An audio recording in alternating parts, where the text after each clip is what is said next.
What does it say for Springville Police Chief Lance Haight to do nothing with this? It concerns me. What happens when a police officer breaks the law? State law says it's not up to a police chief, but instead prosecutors to screen for charges. Well, last week, 2 News Investigates showed you that didn't happen after a Springville officer accessed a database over and over again for personal use, violating state law.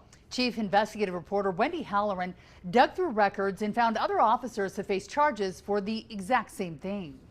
Well, Heidi and Mark, I looked through records over the past decade and found other police chiefs took quick action when violations happened in their departments. Oh, yeah! That's all I needed. That's all I needed.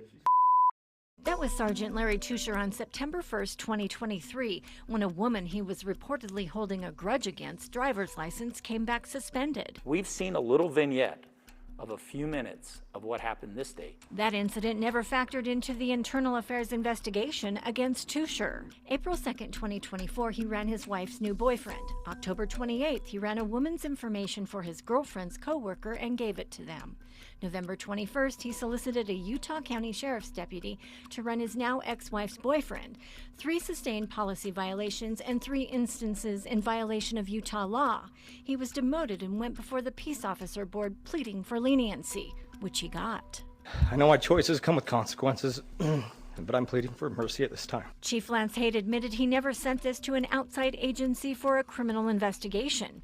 Haight also never contacted the Springville City Prosecutor's Office. The choice to, prosecute somebody is up to a prosecutor. It's not up to the investigative agency. It looks as if maybe the good old boy system, policing the police, internally, wasn't complete. But in this case, we didn't even give a prosecutor an opportunity to make a decision. And it's not fair in this case. 2 News Investigates obtained data showing other officers haven't been as fortunate. 24 people have been criminally charged for breaking this law in the last decade, with a total of 72 charges, the majority law enforcement. South Salt Lake police officer Jason Abrams did something similar to Tusher. He also ran himself to give information to his insurance company for his own vehicle. The investigation discovered that Abrams' ex-wife had a new boyfriend and asked Abrams to check him out. The internal affairs investigation, all department policy violations sustained. In almost 20 years in law enforcement, this was the one thing that I really messed up on. It's the only thing that would have ended up in my file. South Salt Lake police turned their findings over to the Taylorsville City prosecutor. December 2023, Abrams was charged with 2 counts of illegally accessing and using Criminal Investigations Division records. Abrams entered into a diversion agreement for the BCI violations under Utah Code annotated 5310-108-12A, a Class B misdemeanor. Jose Byras, a West Valley City police officer, while on a second job, accessed the driver's license of a person who was in the hiring process. He said that once he saw the driver's license, he realized it was not the person he had dealt with and could not provide any useful information, and closed the tab with that information. Charges were filed, criminal charges were filed, and Mr. Byras entered a guilty plea to the charge of knowingly or intentionally accessing or disseminating a CJIS division record as provided in Utah Code annotated 5310-108, which is a Class B misdemeanor, and that plea was to be held in abeyance for 6 months.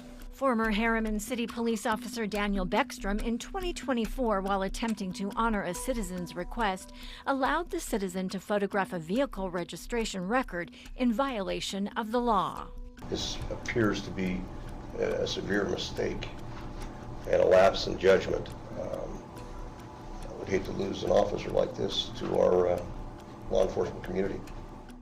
And for this violation, he too was charged with a Class B misdemeanor. I initially told him no. I knew it was a dissemination, and because he was pleading for help, I relented, and I own it. It was stupid. Now, that charge against Beckstrom was later dismissed due to insufficient evidence. Now, to reiterate, Chief Haight will not agree to an on-camera interview. It's important to point out there are numerous other cases over the past decade, and in each case, the officer's agency initiated the criminal investigation, which was conducted for the most part by another police agency so as to avoid any conflict. Coming up tomorrow morning on 2 News This Morning, I sit down with Mary Nichols to talk about Utah's criminal justice information system known as JUNKIES and why it's a necessary tool for law enforcement as long as it's used for a legitimate law enforcement purpose. Mark? Now I got another video I want to cover, man. The homie say he's a U.S. citizen that was arrested by federal agents, and he heard them bragging about the arrest.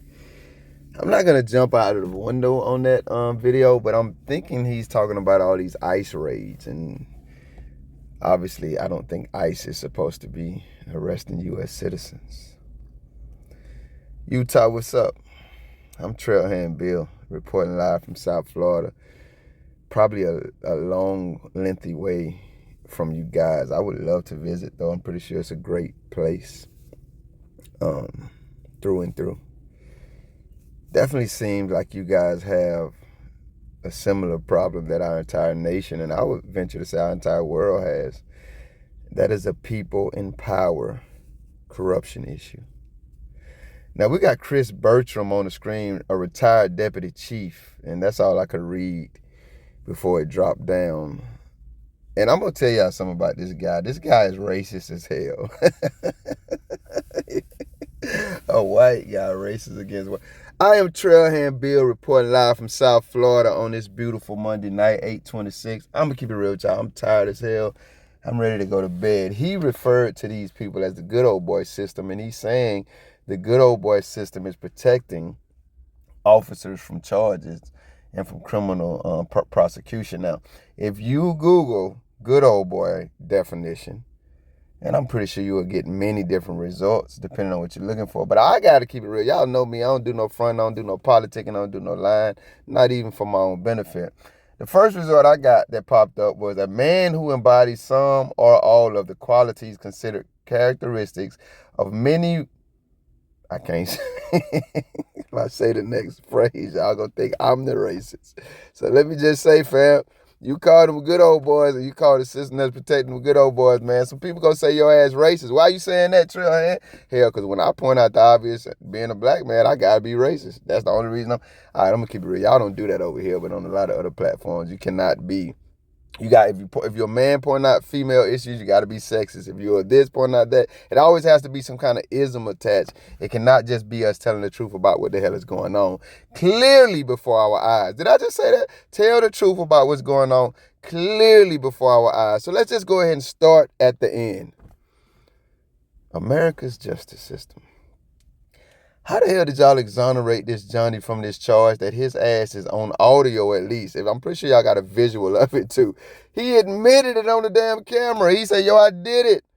Originally, I said, nah, I'm good, big dog. But then he said, I relented. That was his words, not mine. We heard him. Y'all heard him. They played the audio. I didn't make this shit up. This ain't my video. This ain't my recording. I relented because I felt sorry because the citizens kept begging. I mean, goddamn, what? Are you saying that the police are possibly, I had to stop and be honest with y'all. I could not.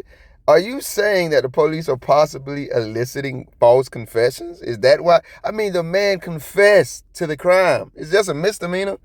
So how the hell do we get to the point where we ain't got enough evidence?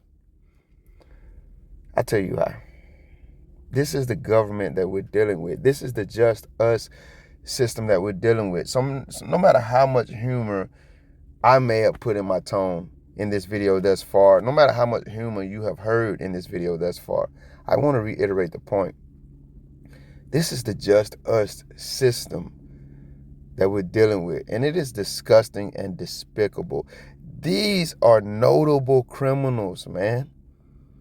They're out here using the authority we pay them to have. I'm not sure that disgusts everybody as much as it disgusts me. They're using the authority we pay them to have to violate our rights, big dog. What the fuck is you stalking your ex-girlfriend? This is why men like me have to rail against all of the bullshit men facing misandry, because bitch-ass men like you out here doing shit like this. If this your ex-family, what the fuck she got to do and what she got going on got to do with you? Move your salt peddling ass on. Move your snowflake ass on, big dog. X means for a reason. Either she didn't want you, and I mean, I'm hard pressed to say you didn't want her. You still stalking who she's moving on with, family. What the fuck is wrong with you? They need to get your ass out of here just for that alone. Because the implications are very dangerous. And you work for gangbangers, making you a gangbanger. You signed up to a gang, so your ass clearly violent. You out here stalking your ex's partners. You got the other cops looking up people's driver's license, looking up people they think they might be able to arrest, looking up their own information so they can give it to the insurance company. I just want to highlight these are the criminal ass heroes that we're supposed to hail just because. You got a job, you work. I ain't never told y'all what I do for a living. I think I mentioned a couple times on this video what I've done previously for a living. Most of us do some sort of work for our finances to be able to take care of our responsibilities. Does anybody consider your ass a hero? In your life, has anybody ever considered your ass a hero simply because you applied for a job and received it? Because you woke up and went to work every night, morning, or evening? Has anybody in your motherfucking life ever considered you a hero simply because you have a job? Utah. Pray God I get to visit y'all one day. Pray God when that time comes, we will either have a great system of community policing, or we will be able to have cleansed and purged our entire nation, if not our world, of these tyrannical, violent ass cowards who we pay to be in authority. I don't give a damn how appropriate they look or present. These cowards are who they've always been. And we need to protect ourselves and our loved ones and everything that we own and love from them. And from their leaders. We need to protect ourselves, everything we love and own, and our loved ones from them with the same ferocity that their coward-ass leaders protect them with. The whole gangbanging organization. Just like all the other videos, man, this shit pissed me off. I am Trailhand Bill. Y'all be good. Thank you if you made it this far. If you liked the video, feel free to hit that thumbs up button. I greatly appreciate it. If you care to go a little further than that, maybe even subscribe, hit the notification bell. Check out a few of the other videos on the channel. Either way, y'all be safe.